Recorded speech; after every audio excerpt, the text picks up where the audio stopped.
élevé, Yahweh, Saint-Esprit.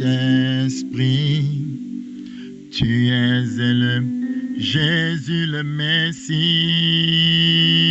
Jésus le Messie, tu es le Jésus le Messie.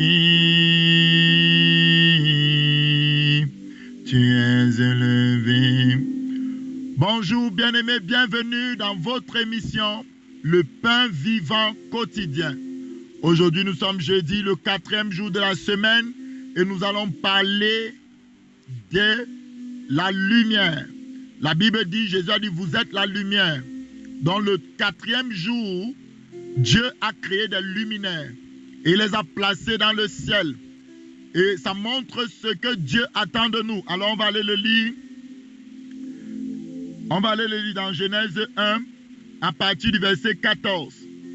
La Bible dit, Dieu dit qu'il y ait des luminaires dans l'étendue du ciel pour séparer le jour d'avec la nuit, que ce soit des signes pour marquer les époques, les jours et les années, qu'ils servent de luminaires dans l'étendue du ciel pour éclairer la terre. Et cela fut ainsi. Dieu fit les deux luminaires, les deux grands luminaires, le plus grand luminaire pour présider au jour et le plus petit luminaire pour présider à la nuit.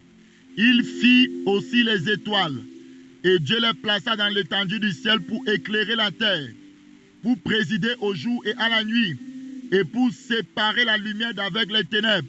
Dieu vit que cela était bon. Ainsi il y eut un soir et il y eut un matin, ce fut le 4e jour. Bien-aimé, on avait dit la dernière fois que le jour représente les enfants de lumière. On a lu ça dans 1 Thessaloniciens 5. Tu es un enfant de lumière. Tu dois éclairer. Tu dois montrer le chemin de la vie à tes frères, à tes sœurs. Peut-être toi, tu es la première personne qui a été convertie dans ta famille. Alors je veux te dire ce matin, Dieu t'appelle à montrer le chemin de la vie. Dieu t'appelle à être un modèle de foi, de persévérance, d'amour dans ta famille. Dieu t'appelle à être quelqu'un d'inébranlable. Alors aujourd'hui, je veux te dire, montre le chemin à tes frères, à tes soeurs, par ta constance en Christ, par ta persévérance dans le nom de Jésus. J'ai dit la dernière fois que notre soleil à nous, c'est qui? C'est Jésus. Et il a été créé pour présider au jour. Le jour représente les enfants de lumière. Donc Jésus gouverne sur l'église. Jésus est le Seigneur de l'église. Le monde a rejeté Jésus. Le monde a dit nous ne reconnaissons pas l'autorité de Jésus. Mais l'église est l'entité qui reconnaît l'autorité de Jésus. L'église a reconnu que Jésus est Seigneur. L'église a reconnu l'autorité de Christ pour dominer dans les cœurs, pour dominer dans les vies. Mon frère, ma soeur, c'est très important. C'est très important. Jésus gouverne au jour. J'ai dit la dernière fois que le soleil, quand il brille, les autres étoiles brillent toujours, mais on ne les voit pas. Pourquoi? Parce que toute la gloire doit revenir au Seigneur Jésus. Bien que les autres étoiles brillent pendant le jour, la seule personne qui doit être présentée, l'évangile a été fait pour présenter Jésus, qui s'appelle encore le soleil de justice. Et ce qui est merveilleux, c'est qu'on dit que la lune préside à la nuit. Or, la nuit est appelée les ténèbres, les enfants des ténèbres. Voilà pourquoi Dieu dit que c'est l'église qui va détruire les œuvres du diable. C'est l'église qui va déraciner les arbres maléfiques. C'est l'église qui va renverser les forteresses, les lois sataniques qui ont été établies dans les territoires. Tant qu'un territoire, il n'y a pas d'église de Christ dans ce territoire, les ténèbres règnent. Vous voyez, dans la nuit, les sorciers font ce qu'ils veulent. Mais lorsque l'église est établie dans ce territoire, lorsqu'une église vient s'implanter dans ce territoire, c'est terminé. Maintenant, c'est l'église qui doit présider. C'est l'église qui doit dominer. La Bible dit, je bâtirai mon église et les portes du séjour des morts ne prévaleront point contre elle. Jesus. Jésus est Seigneur, Jésus est Dieu. Donc, bien-aimé, tu es un luminaire. Bien-aimé, tu es une étoile dans la main de Jésus. Tu dois briller par ton comportement. Tu dois briller par ta foi. Tu dois briller par ta persévérance. Tu dois briller pour éclairer les habitants de la terre. Tu dois briller. Tu n'es pas d'ici, tu es d'en haut. La Bible dit qu'il plaça les luminaires dans le ciel. Mon frère, je veux dire, tu n'es pas d'ici, tu es d'en haut. C'est ce que Jésus disait. Moi, je ne suis pas d'ici, je suis d'en haut. Toi aussi, tu n'es pas d'ici, Tu es d'en haut, tu es voyageur et passager sur la terre. Dans le 4e jour, nous parle des luminaires. Dis avec moi, je suis un luminaire. Je suis une étoile qui a été créée par Jésus pour briller au nom puissant de Jésus de Nazareth. La parole de Dieu nous dit que Joseph a eu un songe. Le prochain jeudi, on va étudier le songe de Joseph. Et on va commencer à en tirer les conséquences. Bien aimé, le soleil représente le père de famille, c'est-à-dire Christ. Tu dois honorer Christ. Tu dois connaître la place du soleil. Alléluia. Alléluia, gloire à Dieu. La lune représente l'église. Tu dois honorer l'église. Tu dois honorer les pasteurs que Dieu a établis au sein de l'église. Tu dois honorer les frères et sœurs. Tu dois reconnaître le Christ. Voilà pourquoi la parole de Dieu dit que beaucoup sont morts en prenant la Sainte Seine. Parce qu'ils n'ont pas reconnu le corps de Christ. Ils n'ont pas reconnu l'autorité de l'église. Et ils sont morts. L'église a une autorité. Tu dois reconnaître la place de l'église. Toi qui es une étoile, tu dois reconnaître ta place par rapport au soleil qu'est Jésus de Nazareth. Bien-aimé, je veux que tu te dises, je me lève et je brille. Il a dit dans Ésaïe, lève-toi, car ta lumière arrive. Lève-toi, toi qui dormais parmi les morts. Dieu t'éclairera, Christ t'éclairera. Lève-toi pour devenir une lumière dans ce monde. Lève-toi pour devenir un modèle d'exemple de foi, de persévérance dans ce monde. Lève-toi pour briller. La Bible dit que c'est ainsi, faites-lui votre lumière, c'est ainsi que les hommes verront vos bonnes œuvres et que votre Père qui est dans les cieux sera glorifié. Alors je suis une lumière. Jésus a dit, vous êtes la lumière. Vous êtes la lumière. La véritable, il peut y avoir plusieurs lumières, mais toi tu es la lumière, la véritable, celle qui donne la vie, que Jésus a mis la vie en toi. Tu as la vie éternelle dans ton esprit et tu es capable de communiquer cette vie partout où tu vas. Tu es la lumière que Dieu a établie. Il a dit que la lumière soit. Il parlait de toi dans ta famille. Tu vas dire, Dieu m'a établi pour éclairer ma famille. Dieu m'a établi pour relever ceux qui sont abattus. Dieu m'a établi pour amener la consolation. Jésus est merveilleux, Jésus est glorieux. Jésus est magnifique. On va continuer cela la prochaine fois en étudiant le songe de Joseph et en voyant la loi de l'honneur. Il y a la loi de l'honneur dans ces choses. Que le Seigneur vous bénisse. Et on se retrouve dans la deuxième partie après une petite pause de quelques secondes dans le nom précieux de Jésus.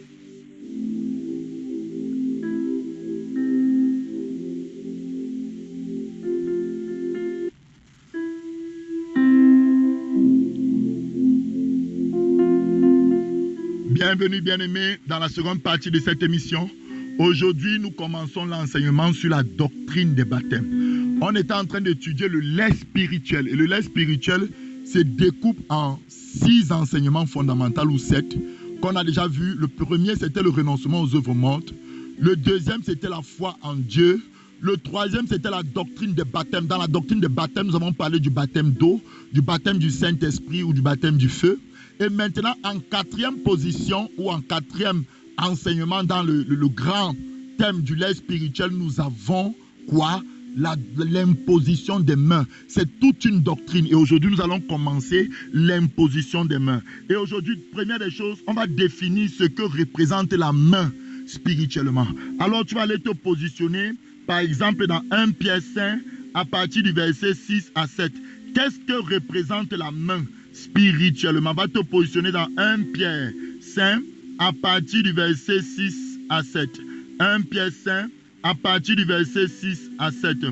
La Bible dit, humiliez-vous donc sous la puissante main de Dieu, afin qu'il vous élève au temps convenable, et déchargez-vous sur lui de tous vos soucis, car lui-même prend soin de vous. Ça, c'est le verset 6 à 7. Vous voyez, humiliez-vous donc sous la puissante main de Dieu.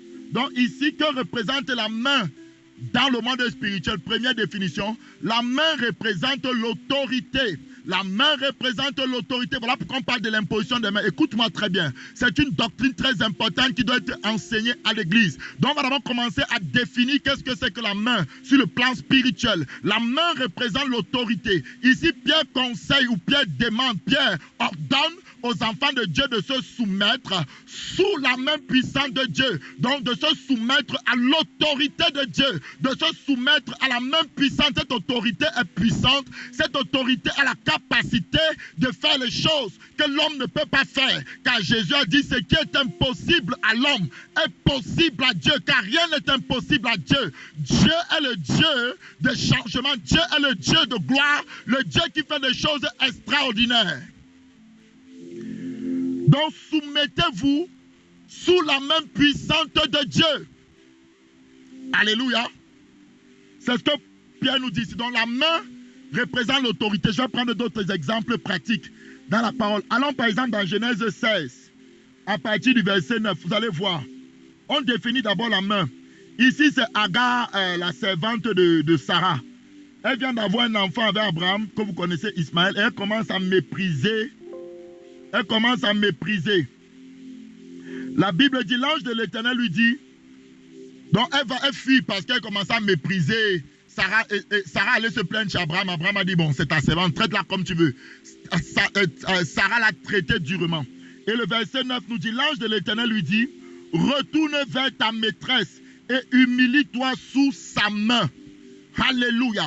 Retourne vers ta maîtresse et humilie-toi sous sa main.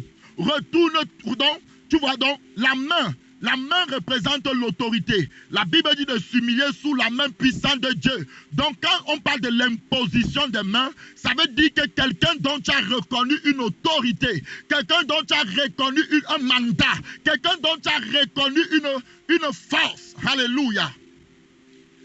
Dans l'imposition des mains, ce n'est pas simplement un acte physique. C'est pourquoi vous pouvez voir dans les campagnes où à l'église on commence à lever la voix, on prie seulement. Certaines personnes sont saisies, certaines personnes commencent à crier, certaines personnes commencent à tomber parce que là où on exerce une autorité et les personnes qui sont là, qui ont écouté la parole, maintenant le Dieu d'autorité, le Dieu qui nous a envoyés, qui nous a donné son autorité, commence à se manifester en posant sa main sur ceux qui sont dans la salle. Dont la main spirituellement représente l'autorité. Acte 4, verset 30.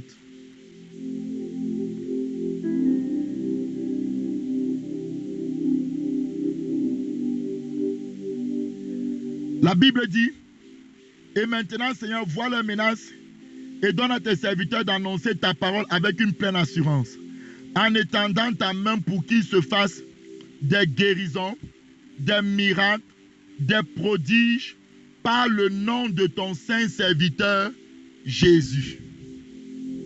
Des guérisons, des miracles, des prodiges, par le nom de ton saint serviteur Jésus. Donc quand Dieu étend sa main, sous la main de Dieu, il y a des grâces. Voilà pourquoi l'apôtre Jean dit que nous avons reçu de sa part, donc c'est la main de Jésus.